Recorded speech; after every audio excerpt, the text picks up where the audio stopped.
नमस्कार, जय हिंद। आप सभी का स्वागत है हमारी YouTube चैनल समृद्धि इंस्टीट्यूट्स पर।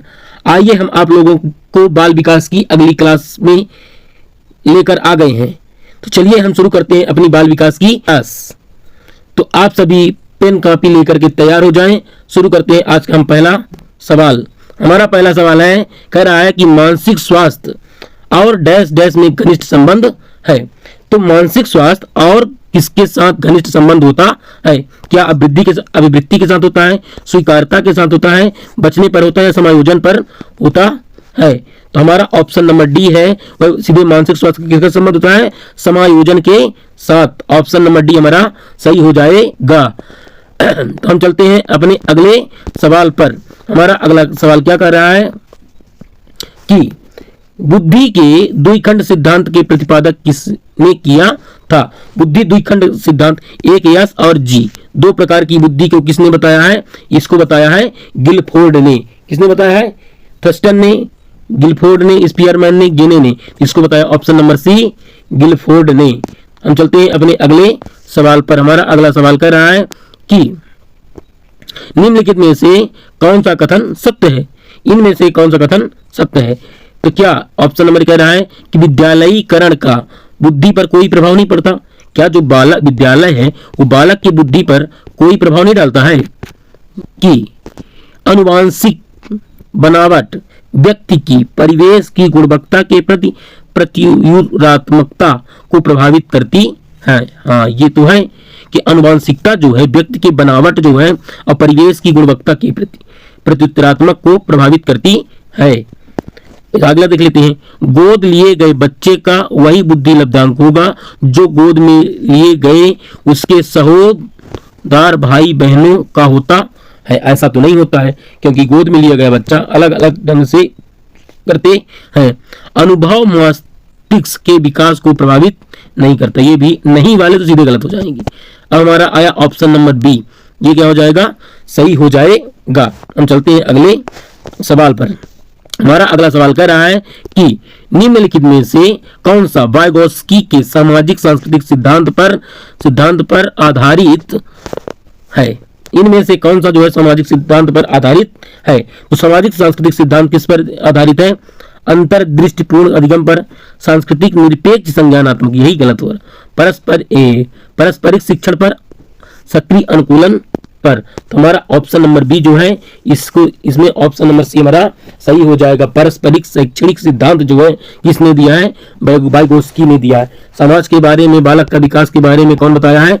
वाइगोत्स्की ने बताया है। और किसने बताया है? पियाजे ने। और किसने बताया? पियाजे ने भी समाज के द्वारा जो बालक का विकास होता है उसको किसने बताया? पियाजे ने बताया है। हम चलते हैं अगले सवाल पर। हमारा अगला सवाल कह रहा है कि प्रगतिशील शिक्षा के संदर्भ में निम्नलिखित में से कौन सा कथन जॉन डीवी के अनुसार सुनिश्चित है? जॉन डीवी के अनुसार प्रगतिशील शिक्षा में कौन सा अनुसार दिया गया है? तो हमारा ऑप्शन नंबर ए कह रहा है कि कक्षा में विद्यार्थी का निरीक्षण करना ना कि सुनना चाहिए। ये गलत है। कक्षा में प्रजातंत्र का कोई स्थान नहीं हो चाहिए, ये तो भी गलत है। हमारा जो 2005 का नियम कह रहा है, तो इसमें क्या कह रहा है कि बालक का जो नियम है स्वतंत्रता पूर्वक उसको प्रजातांत्रिक रूप से पढ़ाना और सिखाना चाहिए। हम चलते हैं ऑप्शन नंबर सी पर। विद्यार्थियों को स्वयं ही सामाजिक समस्याओं को सुलझाने में सक्षम होना चाहिए। ये हमारा ऑप्शन नंबर सी है। सही लग रहा है, सही है। जिज्ञासा विद्यार्थियों की स्वभाव में अंतर्निहित नहीं है, अपितु इसका आकर्षण संवर्धन करना चाहिए। ये हमारा गलत है, इसलिए ऑप्शन नंबर हमारा सी सही हो जाएगा। अब चलते हैं अपने अगले सवाल पर।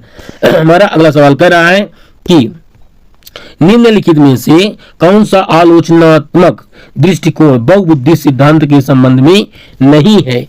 ये इसमें से कौन सा नहीं है?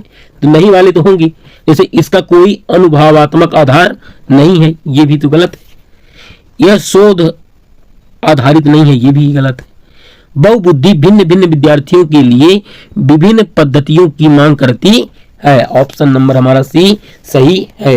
अंतिम नंबर भी देख लेते हैं। प्रतिभाशाली विद्यार्थी प्रायः एक क्षेत्र में अपनी दृष्टि दक्षता प्रदर्शित करते हैं। ऐसा तो नहीं है कि जो हमारा प्रतिभाशाली बालक है वो केवल एक ही क्षेत्र पर अपना दृष्टि दर्शाएगा। इसलिए हमारा ऑप्शन नंबर सी सही हो जाएगा कि विभिन्न बुद्धि वाली बुद्धियां भिन्न भिन्न विद्यार्थियों के लिए विभिन्न पद्धतियों की मांग करता है।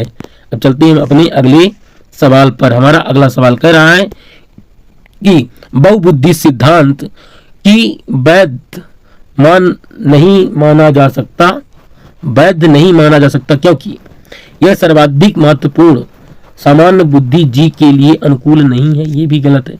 विशिष्ट परीक्षण के अभाव में बहुबुद्धि का मापन नहीं करता। यही हमारा ऑप्शन नंबर सही लग रहा है। यह सभी 7 बुद्धियों को समान महत्व नहीं देता। ये भी गलत है। यह केवल अब्राहम मैस्लो के जीवन भर की सुदृढ़ अनुभव का अध्ययन करता है। ये भी हमारा गलत हो जाएगा।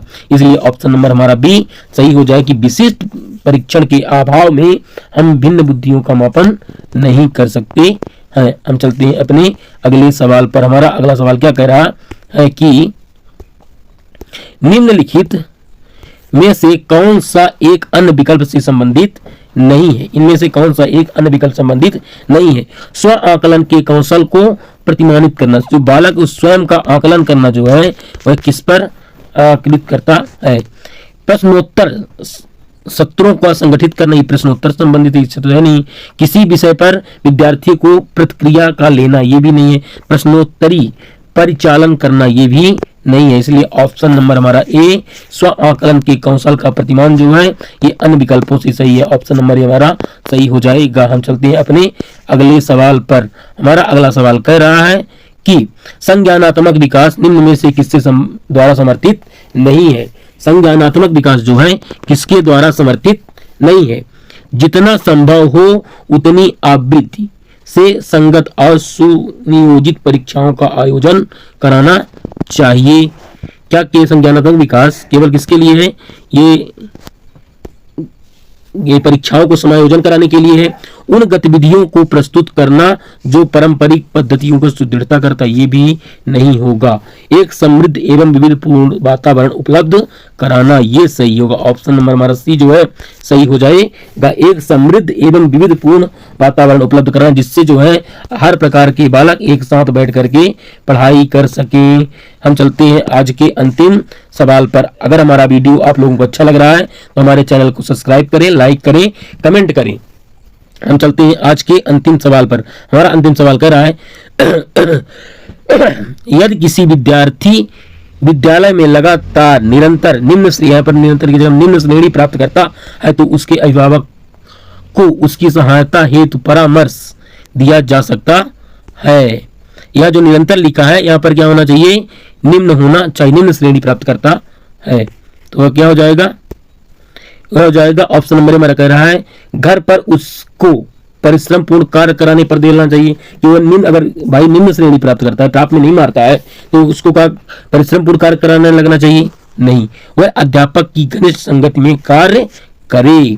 मोबाइल फोन, चलचित्र, माइक खेल हेतु आधारित अतिरिक्त काल पर रोक लगा देना चाहिए। रोक लगाएंगे तो अन्य विकास उसका रुक जाएगा। जो भली बात शिक्षा नहीं हो पाई है उसके जीवन में कठिनाइयों का वर्णन करे नहीं। इसमें हमारा ऑप्शन नंबर बी वह अध्यापकों की घनिष्ठ संगति में कार्य करे। तो हम अपना सेशन यहीं पर आज समाप्त करते हैं। यदि आप लोगों को हमारा वीडियो अच्छा लग रहा है तो हमारे चैनल को सब्सक्राइब करें, लाइक करें, कमेंट करें। धन्यवाद। जय हिंद, जय भारत।